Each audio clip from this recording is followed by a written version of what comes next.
Hi, everybody.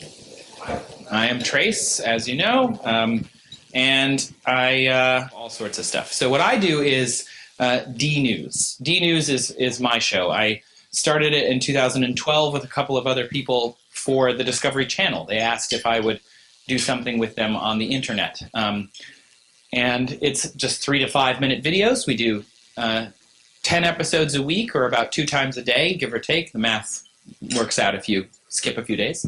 And they're about science and technology, engineering and mathematics, STEM, if you're a fan. I am. Like I said, 3 to 5 minutes, we pack a lot of science in there. A lot of stuff.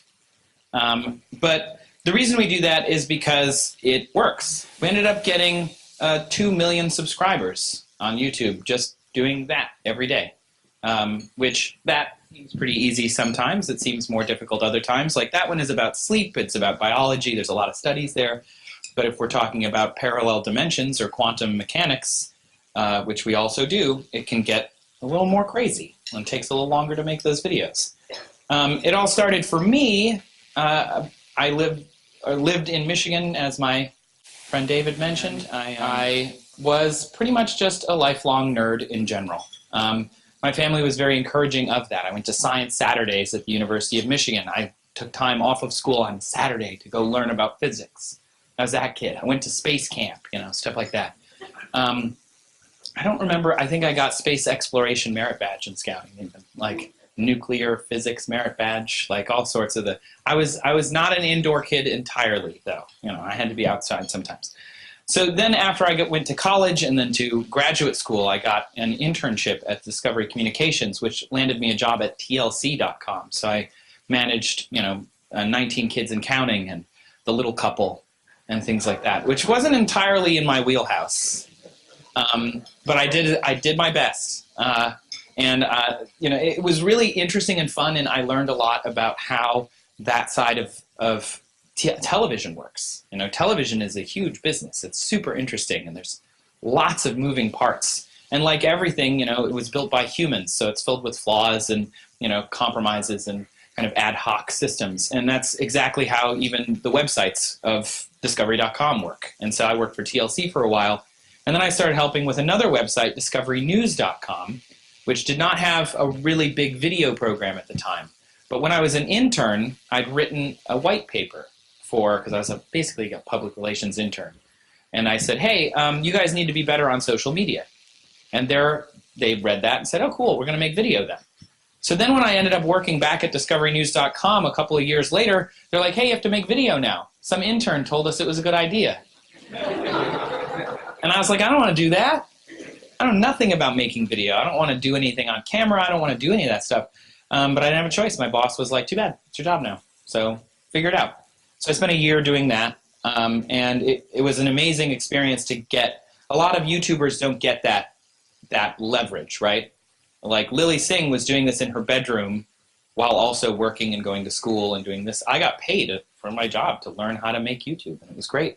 And so then we started DNews in 2012, and I've been doing it ever since. And like I said, we're actually at 1.97 million subscribers. So I rounded up earlier, sorry. But we'll be hitting 2 million subscribers hopefully later next month. When you make YouTube, you can do it a number of different ways. We chose education because we wanted to make sure that we did it regularly. So education, there's always new stuff happening. We'd be able to do that. So the first rule of YouTube, do it regularly. Second rule of YouTube is find your niche. This is a channel on YouTube that is kind of incredible. You probably can't see it, but it has almost 3.5 million subscribers. They have 1.5 million more subscribers than we do, making videos every day. And all they do is cut things in half. That's all they do. That's it. Whatever it is, they will cut it in half and show you what is inside it. That is their niche. And that little play button there, you only get, YouTube sends you that 24-karat gold play button. It's plated. Now we know because what's inside. And they cut it in half. That's what you do. The next thing that you have to do when you're doing good YouTube is to make sure you talk with your audience, not at your audience. That's kind of just standard kind of communication stuff. That's Tyler Oakley.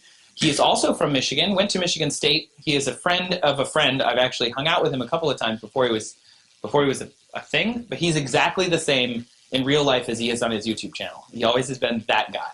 And that guy is very genuine and kind of funny and very gay and very fun and just like this really nice, genuine person, but also he is able to talk with his audience because he is so himself all the time. And YouTube values, above all things, authenticity. So if you're talking with your audience and not at them, you're going to do really well. Also, post regularly. I've already said it, but it's worth repeating because here's SourceFed, one of another large channel, and again, every single day they're posting a video. Here's their other channel, SourceFed Nerd, where every single day they post a video.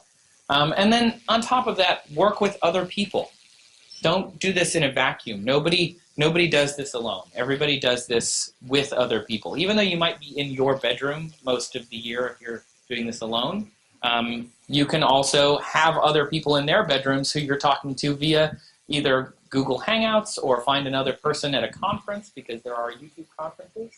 The VidCon conference in Anaheim this year, I think, was 20 or 30,000 people, all there to talk about YouTube for a week, which was cool stuff. So, I mean, in terms of people being able to be successful on YouTube, you can be not 13, is basically what I'm saying. I mean, I'm 34, and people are like, 14-year-olds watch our show and get really excited and send me tweets about how they're watching me in science class and stuff. So it is not something that you have to be like a very young person to understand. When it comes to us as a channel, this is just numbers that marketing gave me to show you. You know, they're big and important. That is, what does success mean, right? What is a successful YouTube channel? You tell me. Like, I don't know. I have no idea. I've been doing this for 4 years, and there's no such thing as a successful or unsuccessful YouTube channel, depending on what it is that you wanted to do with it. If you just want to cut shit in half all day, you can do that. And it's just, like, how many people have heard of Will It Blend? Anybody? It's a channel by Blendtech. And they literally just blend stuff in Blendtech blenders, like iPhones. Will it blend? Let's find out. And they put it in the blender. And it's got so many subscribers. People will watch it. It's insane to me, but also part of my job, and it's incredible, right? The White House asked if they could be on our channel. Does that make us a successful YouTube channel? Maybe. It depends on who you ask, right? I don't know. So the nice thing about the internet is we're making up the rules as we go. Everybody is.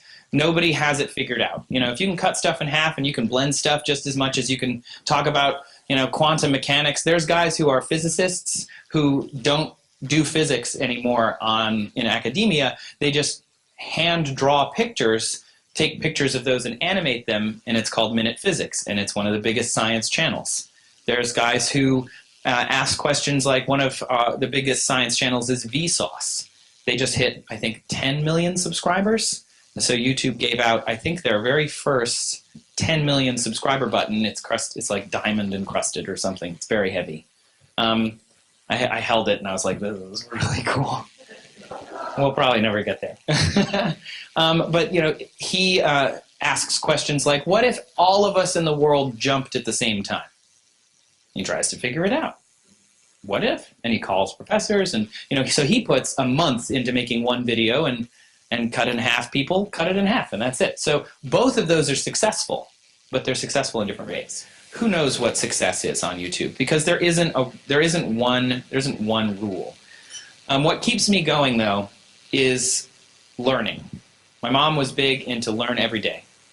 It seemed like, I've talked to some of you already, it seems like some of you guys are really curious people. It seems like you also like to be like out there and involved, and you like to learn new things, and that's really what keeps me going. So we've made with DNews 2,400 episodes, which if you do the math on that and make it like Simpsons length television, we've done 20 seasons of television in terms of minutes created. That's just on DNews, not Seeker Daily, which also has hundreds of episodes, or DNews Plus, which has hundreds of episodes. Just one channel. So we're making lots of stuff. But what keeps